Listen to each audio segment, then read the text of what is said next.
마음 연결 영혼식으로 무기 설계도 제작자의 의도를 읽을 수 있게 된 루이스. 개구라 같지만 잠시 무기 제작에 집중할 테니 공방에서 혼자 있겠다고 합니다.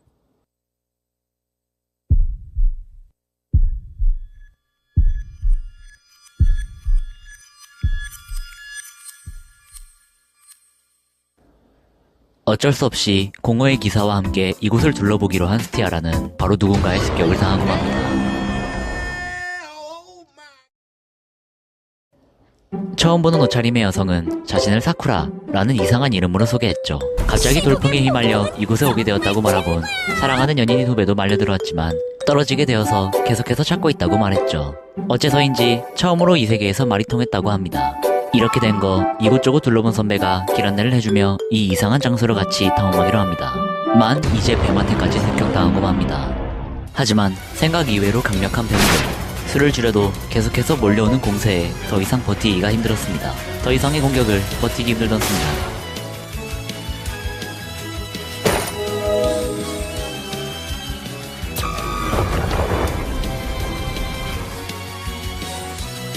루이스의 빠른 난입 덕분에 겨우 목숨을 건질 수 있었죠. 이제 전투력까지 챙긴 게오로이스 덕분에 더욱이 쉽게 앞으로 나아갈 수 있게 되었습니다. 거침없이 뱀이 드글거리는 뱀굴을 헤쳐나가는 루이스 일행. 자신이 없는 동안 스티아라를 지켜준 사쿠라에게 감사를 표하며 같이 감옥을 헤쳐가기로 하죠. 그리고 사쿠라의 얘기를 들으며 루이스는 그녀를 오버드라고 추측합니다. 오버드란 고도로 발달한 문명의 초현실적인 지식을 지닌 자들을 부르는 말이었습니다. 병기 설계도 제작자도 오버드로 추측했죠. 새로운 무기 덕에 뱀의 우두머리도 손쉽게 잡고 나아갑니다. 그들이 나아간 끝엔 무언가 들어가기 꺼려지는 방이 하나 있었죠. 아니나 다를까 그 방은 역시 간수장의 방이었고 일지를 확인할 수 있었습니다.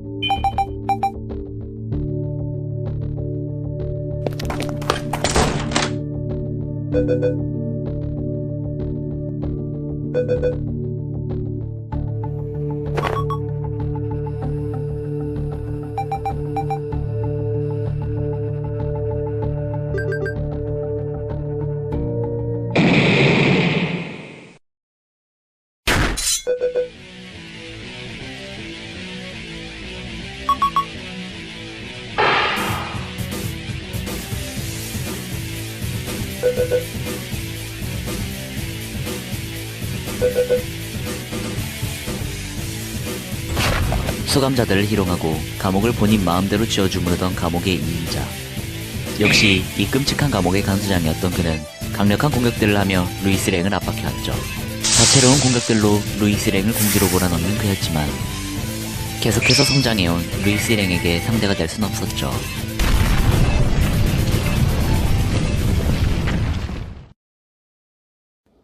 간수장을 포박해 공방으로 데려온 루이스 일행. 위험 인물이지만 이보다 감옥에 빠삭한 인물은 없었기에 신문을 시도합니다.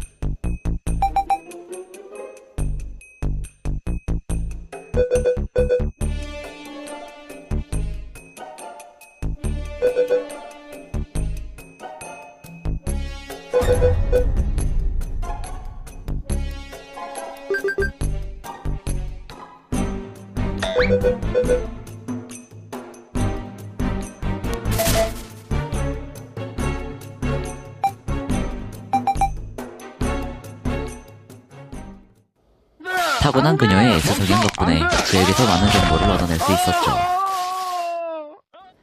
사실상 반페인이 된 간수장을 뒤로 루이스 일행은 길을 서둘러야 했습니다.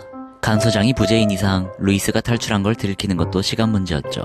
간수장은 신원불명의 남성이 고성으로 끌려갔다고 실토하며 고성으로 가는 카드키를 건넸습니다. 그가 건네준 카드키로 길을 나아가자 정말로 긴 복도를 가진 고성이 나왔죠. 레스터가 말해주었던 고성의 저주가 사실이었을까? 엄청난 규모의 고성 곳곳에서 거미형 마물들이 몰려왔죠. 수많은 마물들과 잔해물, 그리고 수많은 층을 올라간 끝에는 기괴할 정도로 많은 수의 보치가 그들을 기다리고 있었죠. 그리고 마침내 이 고성의 주인이 모습을 드러냈습니다.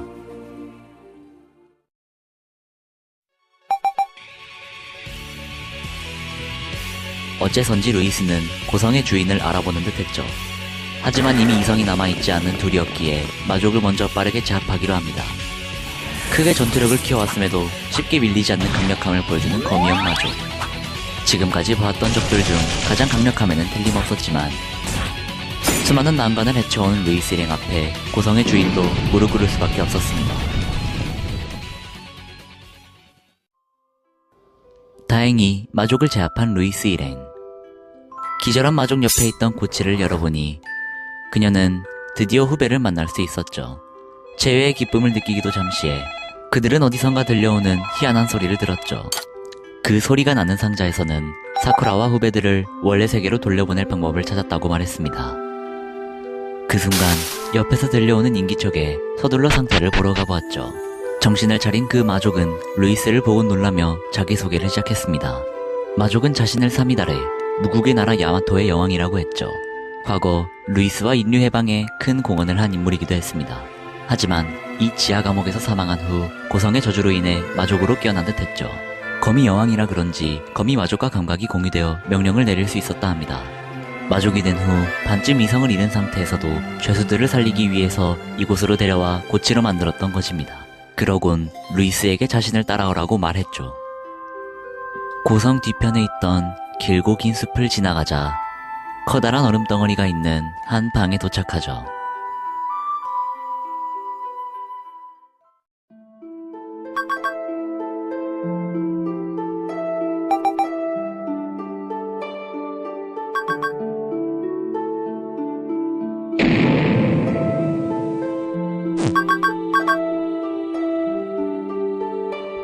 왕의 문장이란 이 세상에서 단 한 사람만이 가질 수 있는 왕에서 왕에게로 계승되는 표식이었죠. 1000년 전에도 있었던 마족 전쟁의 비참한 결말을 슬퍼한 이가 만들어낸 왕의 문장. 문장에는 인류를 구할 특별한 힘이 있다고 하지만 실제로 지난 1000년간 3년 전 마족 전쟁에서도 힘은 나타나지 않았죠. 그래도 문장 자체만으로도 타루쿠의 사람들에게 신임을 얻을 수 있었기에 루이스는 기꺼이 그 문장을 받아들입니다.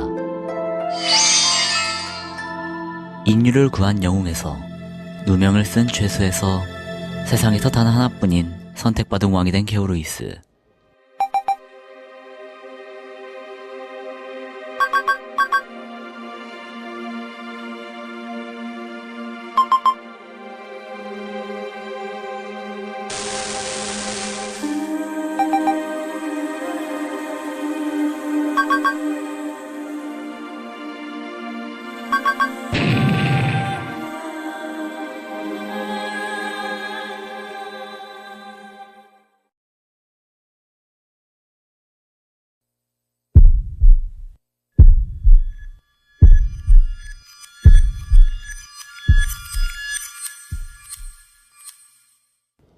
한편 루이스를 도우려는 건 비단 감옥안뿐만이 아니었으니 고향 친구이자 동료였던 귀네도 루이스를 구하기 위해 스스로 이 감옥에 들어오게 되었죠. 탈옥한 루이스를 찾기 위해 감옥 안을 거침없이 나아가는 귀네.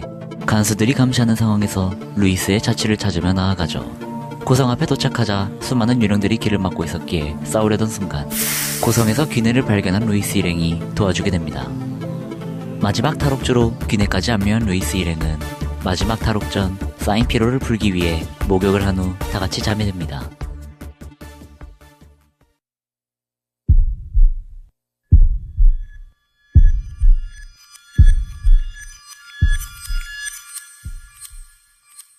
또다시 마족 전쟁 당시의 꿈을 꾸는 루이스. 하지만 이 이야기도 끝에 다다르는 걸까 마왕과 싸우기 직전에 꿈을 꾸기 시작했죠. 루이스 일행을 죽이러 오는 세뇌병들을 뿌리치며 거침없이 또 거침없이 나아갑니다.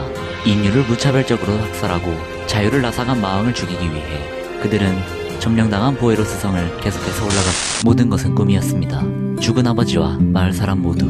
그녀는 원래부터 바라던 평화로운 삶을 살고 있었죠. 사랑하는 약혼자와 함께 말입니다.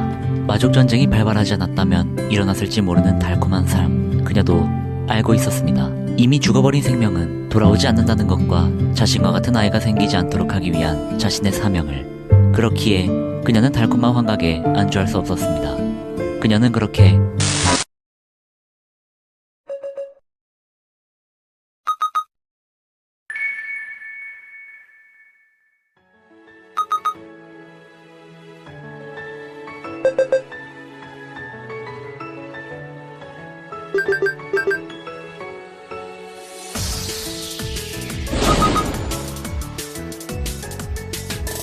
오히려 환각 덕분에 의기투합한 루이스 일행은 성 꼭대기에 도달하게 됩니다.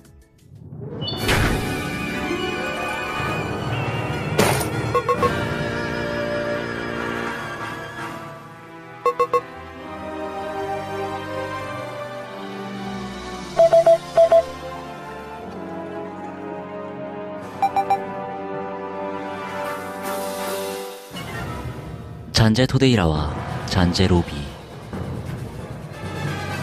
마족군의 총사령관인 잔제 토데이라와 마족을 낳는 잔제 로비. 마족을 생산하던 마왕이 부재 중인 지금 잔제 로비가 마족을 생산하고 있었죠. 그들은 종족의 존속을 위해서 잔제 로비를 지키고 있던 것입니다. 총사령관인 만큼 비교가 안 되는 힘을 보여주며 몰아붙이는 토데이라였지만 오히려 전투 능력 자체는 전무했던 잔제 로비 덕분에 그들의 마지막 전투는 걱정했던 것보다는 쉽게 끝낼 수 있었죠. 3년간의 길다면 길고 짧다면 짧은 전쟁이 막을 내렸습니다. 그들은 본인들의 손으로 한 종족을 멸종시켰죠. 많은 슬픔과 희생을 딛고 일어선 그들은 승리의 신호탄을 온 대륙에 전하러 가죠.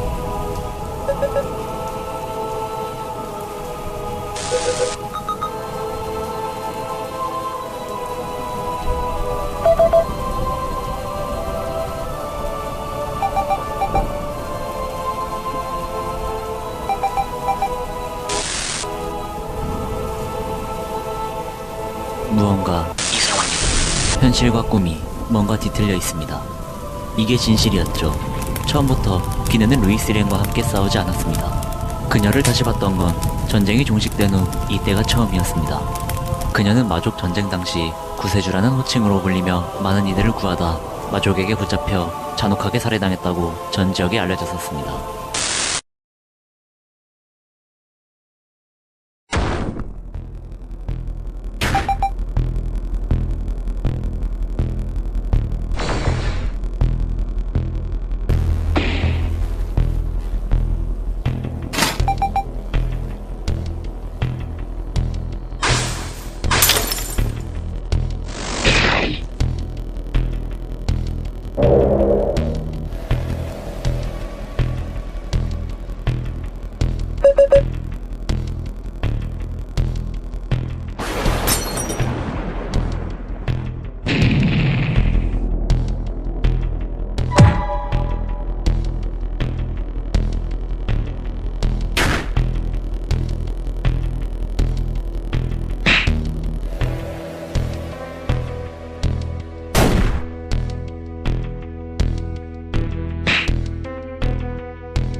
루이스의 걸음에는 한치의 망설임조차 없었습니다.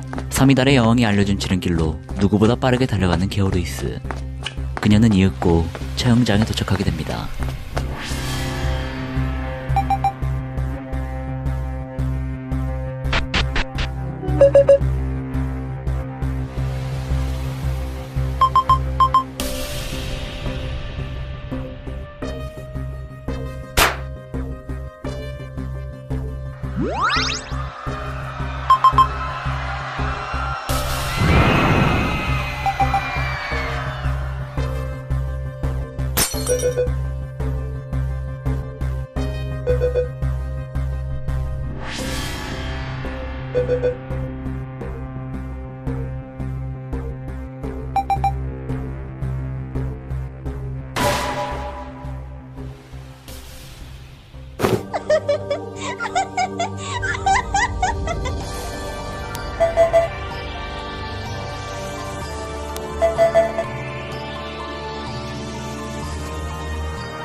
성령주교 대주교 살해 혐의를 받은 티아라. 평소 보던 티아라의 성격상 당연히 살인범은 티아라가 아니라 귀네였고, 다락방에서 대주교를 놀래킬 장난을 치려 한 티아라는 그 광경을 전부 보았죠. 전쟁이 끝난 직후 혼란스러운 때 차세대 지도자로 적합한 게오르이스를 잃을 수는 없다 판단한 대주교가 죽어가면서 티아라를 보고 그녀를 지켜달라 했었죠. 그래서 재판 당시 본인이 대주교를 살인했다 우기며 루이스 대신 감옥에 들어갔었던 것입니다. 그 이후 루이스를 잡아놓기 위해 신중해진 귀네는 그녀의 소중한 걸 모두 앗아갔죠. 라슈헤이트 국왕을 가짜 국왕으로 바꿔치고 용기사단을 가짜 편지로 몰살시키고 마을에 불을 지르고 그녀를 대변할 가족까지 전부 죽였던 것이죠. 결국 죄책감에 눌려 울어버린 티아라에게 티아라 잘못이 아니라고 말해주는 게오르이스였지만, 피로가 쌓인 상태에서 충격적인 진실을 잇따라 들은 루이스는 기절하고 맙니다. 어째서인지 귀네의 과거를 보게 된 게오르이스. 대왕이 아닌 구세주라 불리던 시절에 고귀한 귀네였습니다. 어떤 영혼식을 영창하고 있는 귀네. 영창을 마치곤 또다시 사람들을 구하러 급히 떠나갔죠. 귀네가 영창한 영혼식을 보고 슬픔에 잠긴 루이스는 본인도 그 영혼식을 외우기 시작합니다.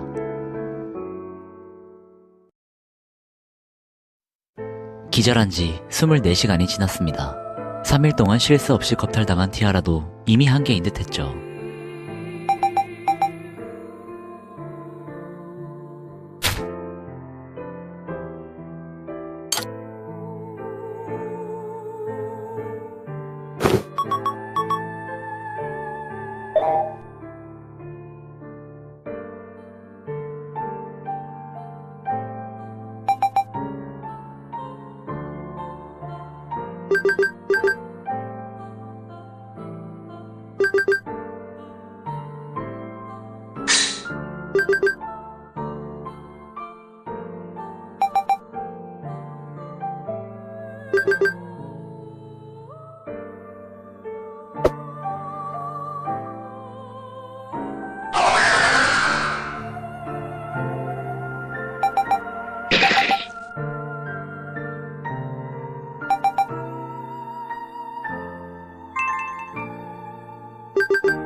갑자기 성스러운 갑옷을 입은 채로 부활한 게오르이스. 티아라를 죽이려는 악에 가득 찬 그녀의 칼날을 막으며 일어섰죠. 어떻게 살아났냐는 귀네에 당황해 왕의 문장의 힘으로 깨어났다고 답했습니다. 인간의 힘으로 도저히 막을 수 없는 재앙, 즉 귀네 같은 악인이 나타났을 때 타인을 위해 목숨을 내던질 수 있는 사람한테 왕의 갑옷이 발현되는 듯 했죠. 그 갑옷은 루이스의 상처를 치유해주고 귀네의 세뇌 마법도 막아주며 새로운 마왕이 될 귀네에게 맞설 힘을 주었죠. 도대체 어떻게 자해할 수 있었냐는 그녀의 물음에 정말로 모르는 거냐면서 귀내가 전쟁 당시 만든 생명의 반전합파 영혼식, 자신이 누군가를 해하려 할 때 스스로 목숨을 끊는 영혼식, 아무도 알 리가 없는 영혼식을 귀내가 꿈속에서 알려줬다 말하는 게오 루이스에게 정신병자 취급하며 죽이려 합니다. 처음부터 마지막까지 루이스를 구해준 꿈속의 귀내. 루이스는 현재의 귀내를 부정하며 일격을 날립니다.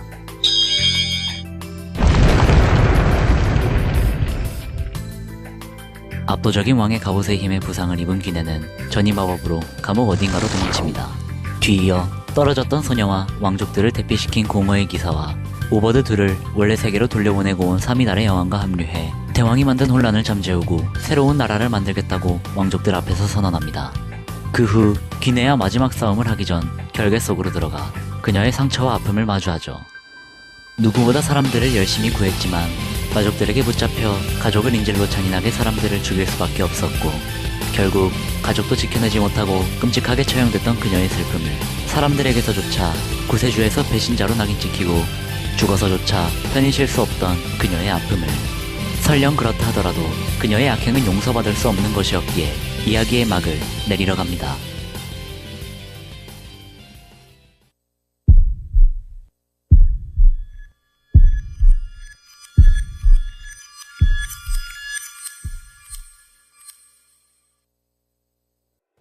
그렇게 되면 마지막으로 남은 의문점이 있습니다. 살해당해 시체마저 온전치 않던 그녀는 어떻게 다시 살아난 것인가? 그들의 질문에 귀내는 답했죠.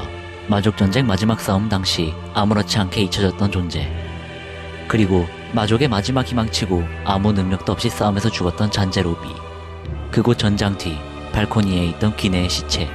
사실 진짜 잔재 로비와 귀내는 융합해서 살아났던 것입니다. 어째서인지 지금까지와 달리 본인의 정체를 드러내는 그녀. 그녀는 어차피 그것이 발동하면 감옥과 함께 모든 것이 끝날 거라고 말하곤 도망갑니다. 이에 생각에 잠기곤 경악하는 루이스. 그것은 본인이 마족전쟁 마지막 전투 때 혹시나 할 패배에 대비해 만든 병기, 그녀가 입던 갑옷 뒤쪽의 핑크색 장치, 멸기였습니다. 본인의 생명을 매개체로 1km 반경 내의 생명을 모두 빨아들이는 병기였죠. 마족 전쟁이 끝난 후 관련 자료를 모두 폐기했지만 귀내는 어떻게 그 자료를 찾아낸 것 같았습니다. 그녀의 말대로라면 이미 개조까지 맞춰 수천 킬로미터를 초토화시킬 것이 분명했죠. 이젠 정말로 시간이 없었습니다. 정말 병기를 가동시킬 건지 수많은 병사를 배치시킨 귀내. 거미 여왕 3위다레의 힘으로 그들의 발을 묶어주기로 합니다. 그녀는 이미 고성에서 너무 멀리 와 소멸되기 직전이라 말하곤 마지막 전투를 준비합니다. 고성에서 쓸쓸히 살아가는 건 사양이라며 그들의 앞길을 열어주었죠. 또 속전속결로 나아가던 그들을 문지기가 가로막지만 공허의 기사 또한 그들의 길을 터주며 제대로 말도 섞어보지 못한 그조차 마지막 싸움을 준비합니다. 최대한 빠르게 귀내에게 도달한 그녀들은 재앙을 마주합니다. 루이스가 만들었던 것과는 비교가 안 될 정도로 압도적인 형태, 압도적인 크기의 멸기를 가동시키고 있었죠.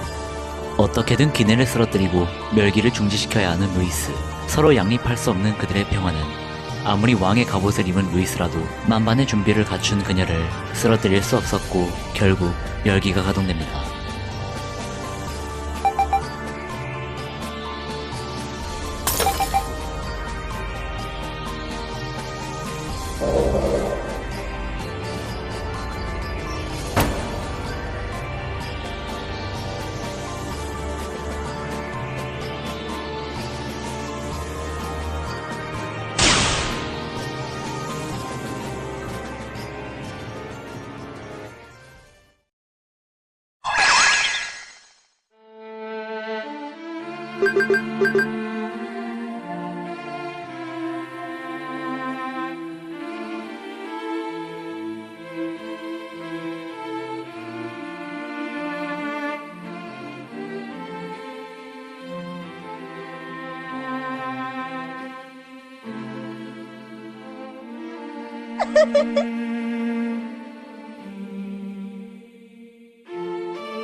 티아라는 서로를 이해한 멸기안의 망자들과 함께 루이스를 구하기 위해 다시 일어섰습니다. 루이스를 지키기 위해 격렬하게 치고받는 두 개체의 병기. 격렬하게 서로 충돌하던 병기는 빗물을 쏟아내곤 함께 터져버립니다. 왕의 갑옷도 싸울 힘도 남지 않은 게오루이스에게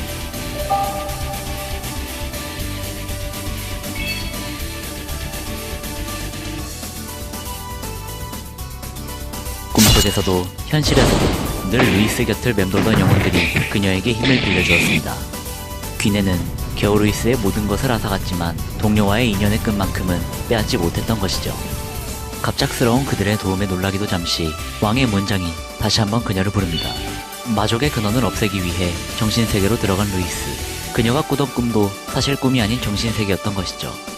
루이스를 보자 울면서 사과하는 귀네. 잔재 로비에게 감정이 증폭당해 질투심에 눈이 멀어 루이스의 모든 것을 앗아갔다고 고백하죠. 꿈속에서 알게 모르게 도와주는 것 말곤 의지대로 할 수 없었다는 귀네. 루이스는 오히려 늦게 구하러 와서 미안하다며 3년 전 마족 전쟁부터 도움을 기다려왔던 친구인 그녀에게 끝까지 함께 가자고 하죠. 왕의 갑옷 또한 또 다른 주인을 찾은 것 같았습니다. 홀로 서 있는 공허의 기사, 아니 게오루이스의 양아버지 라슈에이트 국왕. 사미다레에게 왕의 문장을 전승했던 인물로 역대 왕들에게 왕의 문장이 훼손하는 임무를 맡고 되살아나 루이스를 지켜주었다고 말했죠. 국왕 바꿔치기를 위해 그를 암살했던 귀네가 진심 어린 사과를 건네자 무슨 소리냐며 자신은 그저 루이스를 지켜준 의문의 쿨가이 몬스터라며 귀네를 용서해 주었죠. 루이스의 탈출에 큰 기여를 했던 레스터 박사와 원래 세계로 돌아간 오버드 사쿠라도 만났죠. 루이스의 도와달라는 생각이 전해져 이곳으로 오게 됐다고 말했습니다. 레스터 박사도 쭉 지켜보고 있었다며 먼저 가버려서 미안하다고 게오루이스라면 반드시 멋진 세상을 만들 수 있을 거라고 말했죠. 슬슬 정신세계에 나타나는 마족들을 막으며 나타나는 마족 전쟁의 동료들. 본인들이 죽은 것은 둘의 잘못이 아닌 끔찍한 마족놈들의 잘못이라며 그녀들을 다독여줍니다. 자신이 잔혹하게 살해했던 사미달의 여왕에게 눈물을 흘리며 사죄하는 귀네. 그녀는 루이스에게 귀네가 친구냐고 물었고 루이스가 둘도 없는 친구라고 대답하자 게오루이스의 친구는 또한 자신의 친구라며 괴념치 말라고 대답합니다.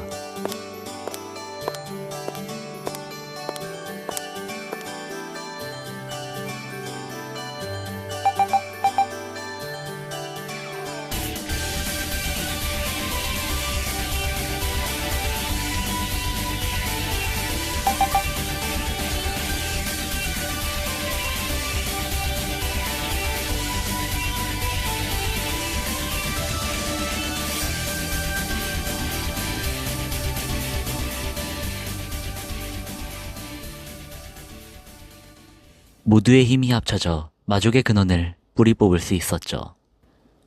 이제 정말 모든 것이 끝났습니다. 그때와 똑같이 모든 것을 잃은 게오루이스였지만 이번엔 그때와는 달랐습니다.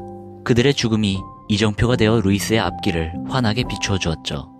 그들이 바랐던 평화롭고 아름다운 세상을 만들기 위해 그녀는 다시 세상 밖으로 나아갑니다.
오늘 저와 감상한 작품은 2016년 아카이마토라는 서클에서 만든 킹 엑시트라는 에로게임입니다. 에로게 치고 상당한 스토리의 쭈구르 게임으로 큰 인기를 얻었던 작품인데요. 그 인기에 힘입어 같은 세계관을 공유하는 후속작 데몬즈 루츠까지 제작되었습니다. 실제로 플레이해보면 숨겨진 요소 및 탄탄한 스토리가 정말 재밌는 작품이고, 클리셰를 자주 비틀고 예상 못한 전개와 버릴 것이 없는 캐릭터 등 좋은 요소도 많지만 기본적인 게임이 너무 어려워서 플레이 도중 루즈해지는 느낌이 있습니다. 또한 제가 제대로 풀지 못한 떡밥도 많고, 이런 류의 영상을 제작한 지 얼마 안 돼서 익숙치 않아 이 작품의 매력을 좀 더 못 살린 것이 정말 아쉽습니다. 역량 부족으로 인하여 분량 조절 및 재미를 지키지 못해 시청해주신 여러분들께 정말 죄송합니다.